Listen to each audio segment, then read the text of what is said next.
Well, who would have thought it?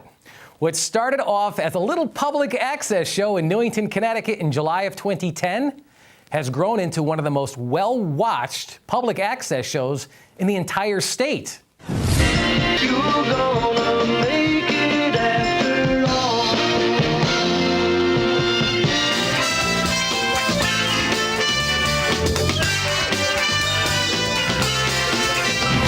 I'm Gary Byron.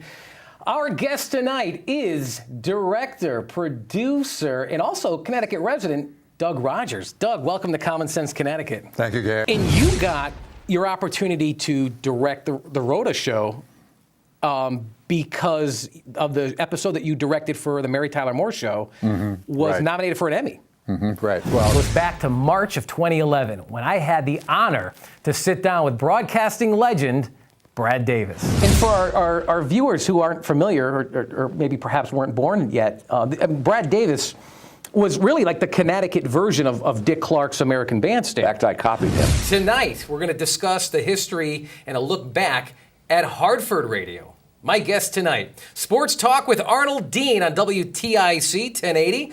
We have the man himself, Arnold Dean. Also, staff announcer at WTIC and former anchor at WVIT Channel 30. Also, more recently, a spokesman for the Connecticut Lottery, Bill Hennessy. And next to him, and to my immediate right, former engineer, I should say, at WHCN in Hartford. Currently, he's a station manager at WWUH, University of Hartford. And over at WCCC, he's the chief technical officer and also the author of a book called Hartford Radio. It's John Ramsey. You know, many people will think of when they hear the name Arnold Dean, they'll think of Sports Talk on WTIC 1080 for all the years that you've hosted that show. But truth be told, that's not your first love.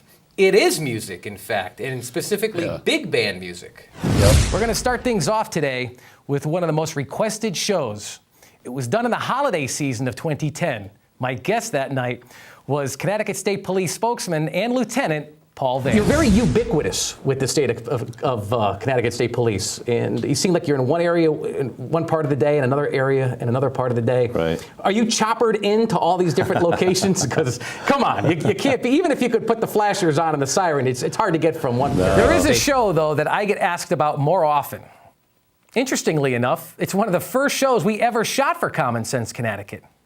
It was the time that former chief executive officer of the WWE, Linda McMahon, stopped by the Common Sense Connecticut studios and had a chat with yours. But going down as a U.S. senator from Connecticut, as a freshman senator, you need clout to get things done. How do you... Well, the first guest tonight is no stranger when it comes to baseball. Her name, Linda Ruth Tossetti. That may be a little familiar to you, but once you see her face, the resemblance is just uncanny. This is the granddaughter of the Babe. Our first guest is a 28-year-old filmmaker, local filmmaker at that, who has made it big, recently selling a script to the Schultz family for a 2015 release of Peanuts in motion picture. This is fantastic. I welcome Cornelius Juliano. Cornelius, welcome to Common Sense Connecticut. Thanks for having me. It's great to be here.